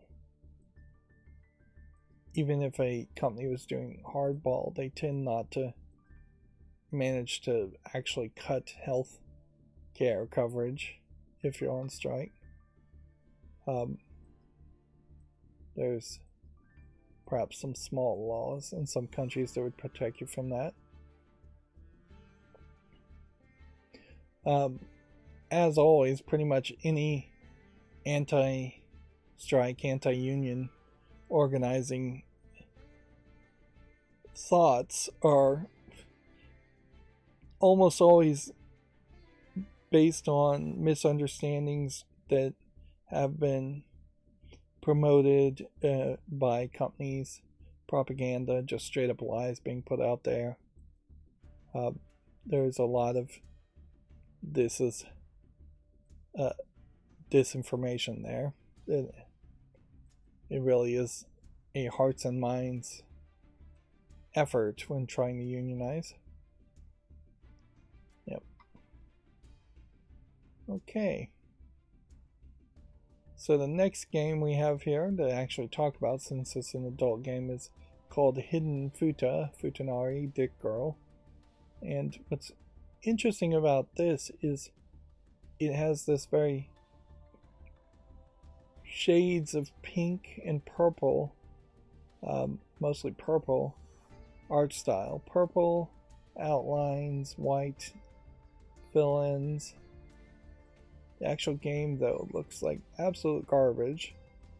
What's interesting about this is probably is the first time I've ever seen a male character in a Futanari game. It's a hidden object game, too, which is weird, for 89 cents. English only. And even at that, I would say the Dick Girl aspect, it feels like somebody very crudely just added the dick to the girls, and that there easily was an alternate version of this game where they were just naked girls. A hidden object game that revealed good adult pictures isn't a terrible thought. Unfortunately, with this too artsy-fartsy color palette, you're really not getting good images. They are pixely, there's no shadowing, shading. It does not look good. And it is probably a great example of how porn, and porn games in this case, are much more utilitarian and pretty much not art at all. And you can't really make it art if you're going to try to make it porn. There is definitely a point where you could have some artistic nudity in the game, but it really couldn't be the focus of the game. Not and have a good gameplay experience. This next game is called Simp, and I guess I can show it. It's a incredibly low effort asset flip. Just the barest bones flat field asset flip 3D models in a T-pose in this case. You have just the back of a bikini laden lady. No heads-up interface, no display. Seems to have no interaction whatsoever. Low effort thumbnail. Just absolute garbage for $4.99. So it really makes me wonder if there is any curation whatsoever on Steam that they would have allowed this. They're calling it a survival horror game. You can see It doesn't even walk correctly. The walk animation is terrible. In the shadow, you can't see her. Seems to be just like random hair coloring changing. Absolute garbage. Really. And I don't think there's anybody legitimate that would make an argument that that is to a level of quality that it deserves to be on Steam. There should be some curation, even if it is just that bare minimum. Here we have a Millie and Molly game that isn't really my style, but I could see making a YouTube short on it because it at least visually looks different. Here we have a visual novel called Locked. Let's see. Which I guess they're saying an AI algorithm made this game. Is that going to be the new push and the new lie? Is that they're going to straight up just have AI algorithms writing visual novel, kinetic visual novels? Like the name Locked, I guess, is implied by this lock on her hair in part. But visually this doesn't look good. Yeah, almost certainly we are going to start to see AI algorithm visual novels on top of AI art images. Is this an adult game? My gym mommy treats me like a kid.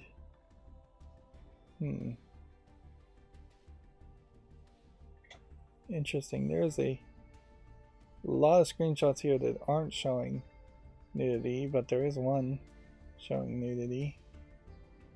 This is $4.24 in English only. Seems to circle around this one flat, slightly more colorful, strong lady with lots of muscles. There was an anime that was around exercising and being a little muscly, but not this muscly. I could see the fetish there, the muscly woman fetish. There's probably a better term I'm not familiar with around that, and there might be a decent story here. For $4.24, I wouldn't assume that, though. It looks alright, though. On the sliding scale of garbage that you see for adult games, that does seem like that is trying to tell a tale, focus on the single character, not just be an asset flip game. See, and this is weird. Why is Boyfriend Dungeon being listed as coming out now? It isn't. There literally have not been any new stories from GameDeveloper.com. And so this is Flawless Cleanup that we've moved directly into. Which that's weird. And it's pretty easy to do Flawless Cleanup as long as it has 30 reviews and is rated very positively. The only real thought would just be certain that it is a game I actually want to play. Whereas like Boomerang X here is somewhat on the edge of something that I don't know if I really would want to play. What's interesting here too is that this played automatically, whereas every other game I've looked at recently has not auto-played. I wonder if there was a change in hosting of videos.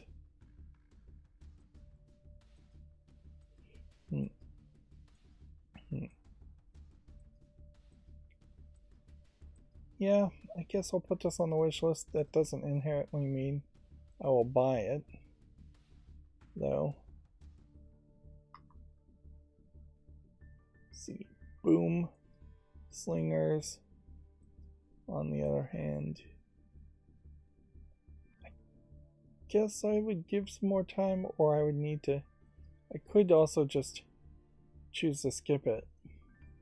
It's a Worms game, and I already own a bunch of Worms games, so I would have to do a series to cover the existing Worms games to then say here we have a Worms game that maybe has some card-based elements to it. It's also early access, which is there really a justification for it to be in early access? Probably not. Boom here. It's a logic-based puzzle game. Which in this case, 85% positive with only 20 reviews. I think we will just put it on the list. Although, why even do that? Why not just click add to library? Let's blur that just to see if something has changed. Nope. Nope, nothing changed. I thought something as far as private information might pop up, but nope. That is an easy choice to just add a free game to your library. There aren't, I think, a lot of cases like that, though, where there is a free game I could just add to my library. For the most part, it probably would be 2 or 3 on the wish list, and maybe 2 on the fall list. Book of Travels. Looks like some interesting pictures.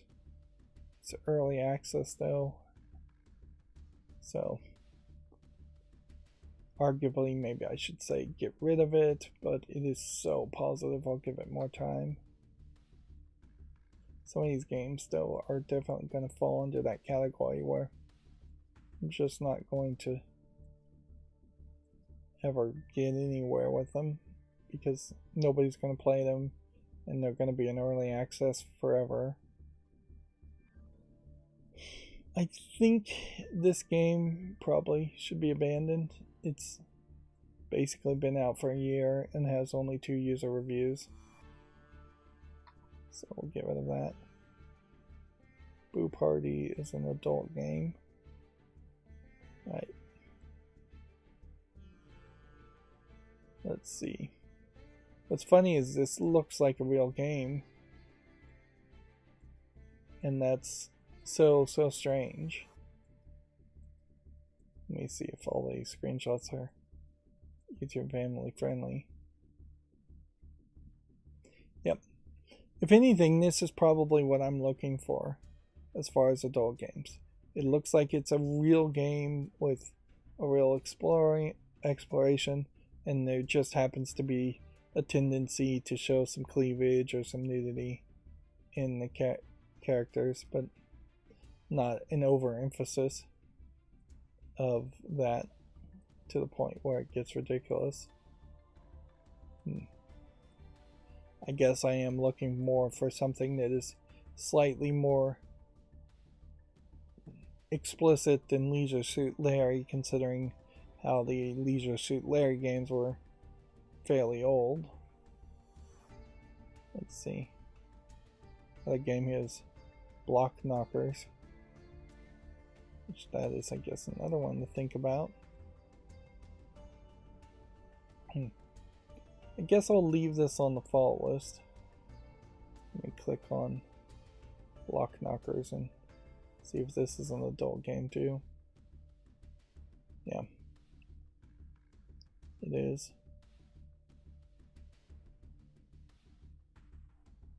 But again, I'd say this is one of those, we want to show some explicit content, but we don't want to make it the only focus or the only content in the game. So they've made a block sliding game, which is maybe a little bit different than a block pushing game. And I'm just going to put that on the wish list because it is 94% positive. Okay. Bonsai Boom. from July. It looks like it is another Worms game clone. And I'll just get rid of that one since 76% positive since July, but only 13 reviews. Shows it's just not relevant. Bonfire Peaks. Looks good. It's rated very positively. A voxel art puzzle island. Interesting thought. There maybe are a couple of games I'd want to play before this one. Particularly at a price of $19.99 now, or as low as $12.99 earlier. Alright, well, now the question is, can I get back to the Yu-Gi-Oh? I think I programmed it to automatically turn back when I stop streaming, which wouldn't work, and also turn back when I hit this key combination, which maybe that was a mistake because that seems to have taken me to my saved text file. Yes, there we go. So that does work, but I need to change the shortcut key, which is a small fix, certainly. Yeah, I have the text I pinned to every chat as a save file, as a file that is open in Firefox as the first tab, and that just means I don't have to open the text file every time I reboot Windows.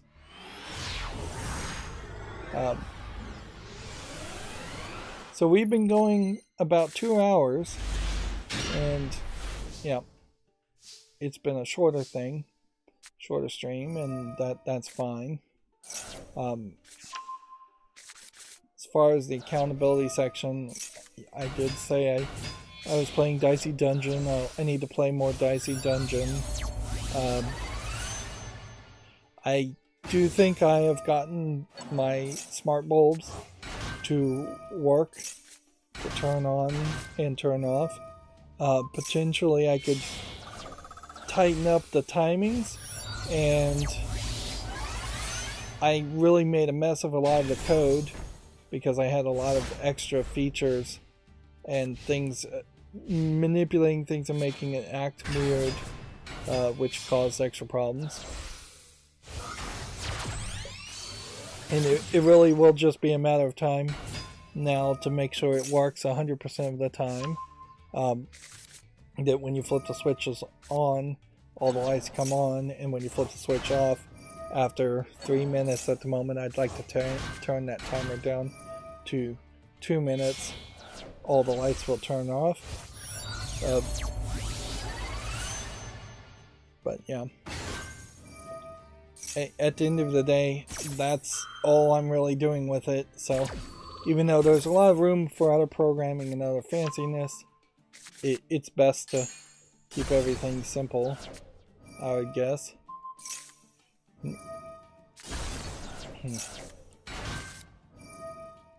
So yeah, that'll probably be the last smart home project I do for a while. I could get some more bulbs. I have like one extra, and try to do it in several other rooms, but honestly, you kind of don't need the setup that I set up unless you have a really big room with a lot of different light switches and things, or several rooms that are interconnected and don't have walls between them. If you're doing just like a standard bedroom, there's a question really as far as, can you put what is a standard lamp bulb socket in a ceiling light? Because a lot of times these sockets on lamp bulbs are not that. They are smaller connectors, and you'll almost certainly never find a smart bulb that is in that socket format, so that becomes a problem immediately. And so unless you don't have a ceiling light at all, and are just living off of floor lamps, then the setup I set up really doesn't make a lot of sense. If you did have a switched outlet that's on a floor lamp, you could then have it turn on multiple other floor lamps in a room. But the room would have to be fairly big, even in that case, for that to make a lot of sense. So, yeah. And I'm still giving some thought as far as what I would do with like a bathroom vanity and smart bulbs, whether there's something there. Ideally, particularly in like a bathroom, you would like to be able to flip the switch and have the bulb be dimmer at nighttime and not blindingly bright. So there is room for improvement there. I do have a pretty high amount now of extra LED bulbs that kind of sucks. And I already had some extra LED bulbs. And it's not like LED bulbs or even complex fluorescent bulbs burn out. So I've prematurely replaced bulbs for better color temperatures, better brightness, and just having the extra features. And I definitely would make an argument that if you are going to do smart bulbs, get a Zigbee system, get a Zigbee bridge. Almost certainly they will respond faster and it will make a lot more sense that way.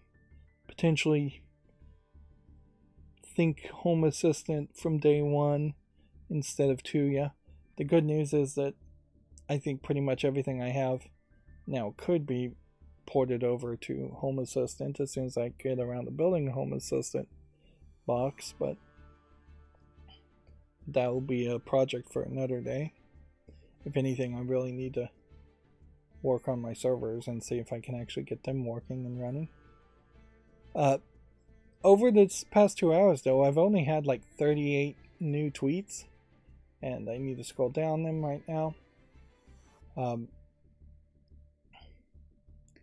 But it does kind of feel like Twitter may be dying more now than ever because of the disconnecting of third-party access more than anything else, because now you have a case where a lot of companies were using software to post and content manage on Twitter. They were either using an app to do that, or they had their own app that was using the third-party APIs to post comments.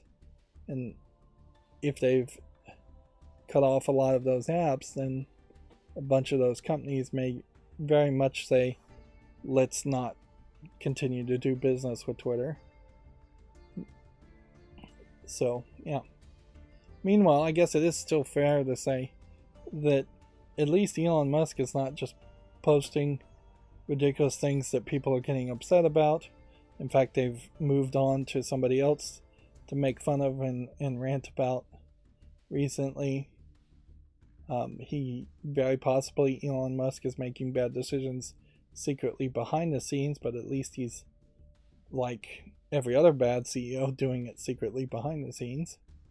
On the other hand, Elon Musk might actually be preparing for somebody to take over the reins and just making all the calls, the bad calls that need to be made now, so he looks like the idiot and then the new guy looks like the savior character.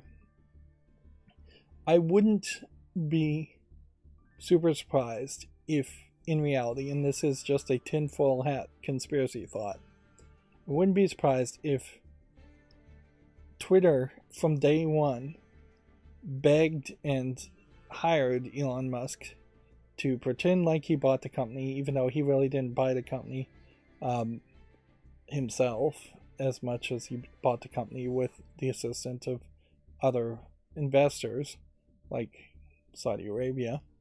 I believe it's Saudi Arabia. And so, with that tinfoil hat theory again, I wouldn't be surprised if they were conspiring together to put him in charge to make all the terrible calls that were necessary to turn Twitter around. Because at the end of the day, you have to admit, Twitter was failing miserably, never made a profit at all, was not adding new features at all. Pre-Elon Musk, never made any profit, not really adding any features, not going in any direction, not growing its user base, not monetizing in any way. All the things that would have made a successful business were just not happening on Twitter, which is maybe why everybody liked it, because it was doing the things that makes consumers and end users happy by not doing the things that make the money. So if I was the Jack Dorsey, I think was previously the guy in charge of Twitter. I don't think he was at the time that Elon bought it. But if I was the person in charge of Twitter before Elon Musk, having Elon Musk come in here and just be the bad guy and firing a bunch of bad employees and really scaling it down and shutting down third-party APIs because ads weren't running through the third-party APIs, so you had no way of making any money through that, and just forcing everybody to always go to the For You tabs so you can show more advertisements and be more of an algorithm-based product instead of a timeline-based product. Like, those are all things we've seen other companies do that has led to other companies making money. So, yeah. Tinfoil hat theory, maybe this is all going according to plan. But that is the whole 5D chess argument that so many people make, and it's always ridiculous when anybody says it. Inherently, that theory is only proven right and only given any credibility if somebody new comes in to take over Twitter and then starts adding new features and starts righting the ship and gaining back the people who are upset and have left it. Noticeably, though, there still really isn't a competitor out there. You would have thought Google or Microsoft or somebody would have announced something, or at least Facebook would have advertised themselves as having features that were similar. The closest thing we've even seen announced is just @ mentions on YouTube, which is basically nothing. Moving on, as we're trying to wrap up here, Bandai Namco has filed a trademark for Echo of Ada in Europe, which this is possibly related to Sin Duality, according to Gamansa, which has a character named Ada in it. Let's see. Microsoft apparently is looking to Sony for help in its defense against the FTC lawsuit. I bet they don't get any help there. This is a GameDeveloper.com article, so this is like the first one we've seen over the weekend. Let's see. There's several things that were like released or came out today, which is probably just to say that this would be the first day of the year every year in which something would come out. Here they have a screenshot for The Last of Us as for our 3rd episode. Those are fairly red shotgun shells, particularly considering how this, I assume, is in a post-apocalypse. You'd think they'd be dirtier and darker.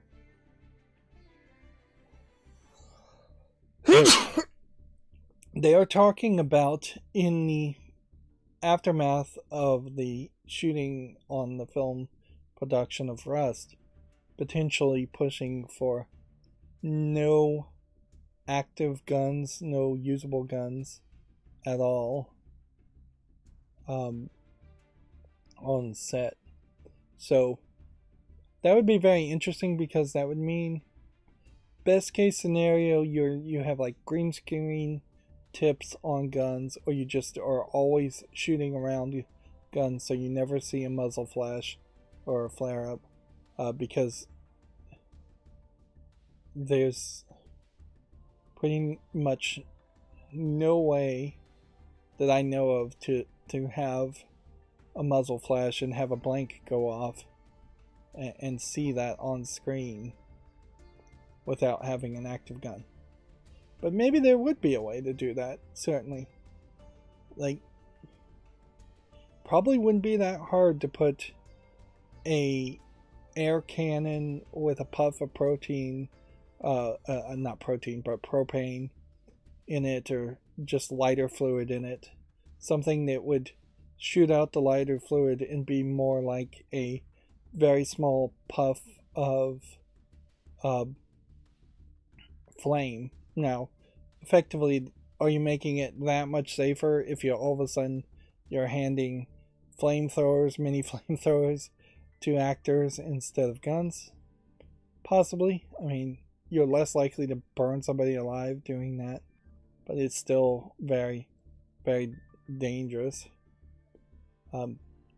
So what I imagine would happen is you'd have a lot of people learning to shoot around the muzzle flash and just not showing it, which they do that anyways, because then that lets you get PG-13's ratings anyways in games. You might see a significant decrease in guns in movies in general, which would be interesting, certainly. Like, you look at like the Marvel movies in particular, it would make a lot of sense that there would be a lot more people shooting at the superheroes than actually are, instead of fighting them hand to hand, or using magical weapons to shoot at them.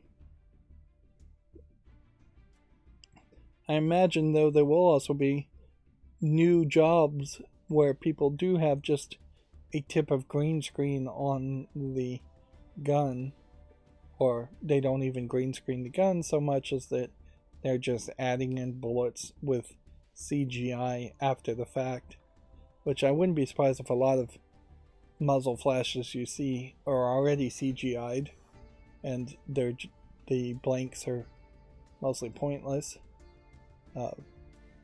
fill-in, stand-in shots. But part of the process of making a movie is to try to get as much on tape, as much on film as possible before it goes to post-production and editing, because fixing it in post is always a bad idea. Let's see. Callisto Protocol's new game plus now available. And it's free for all players. I really need to hurry up here. A lot of these streams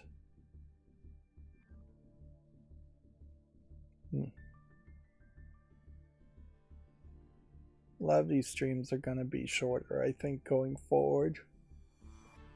GameDeveloper.com says production on the Nintendo Switch is expected to start back up again.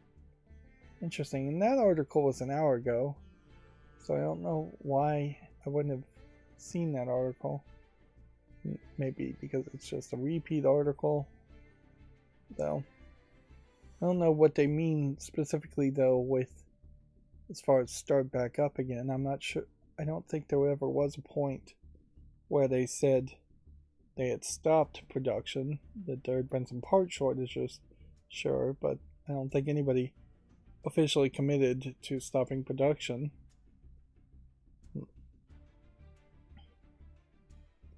Yeah. It's important to point out here that my understanding is they are going to straight up shut down this game, not just stop development on the game. So that is a different experience. Certainly, you could, a lot of games you can stop development on it and then you can still play it perfectly fine, but Marvel Avengers seems like it's probably more of a games as service, and if they're going to stop development, they're just going to shut down the whole thing. Although the good news there is I don't think too many people were playing it anyways, so whatever.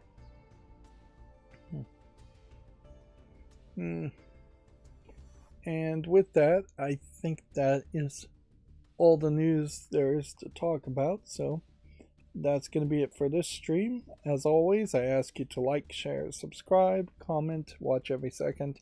That all helps me with YouTube. If you want a friend to follow me, there's a bunch of social media links down below in the description.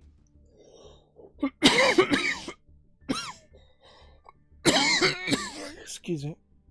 Although at this point, a bunch is probably 2 or 3 social media links. And then, yeah, if you want to support me even further, there's a link to Patreon. Sometimes that works. And if you want to friend, or you can just friend me on Steam and give me a game off my wish list. Again, going for a subscriber push here. If you can get 1 friend to subscribe to my channel for each of the 500 subscribers I have, and double me to 1,000, I would be so happy about that. Thank you for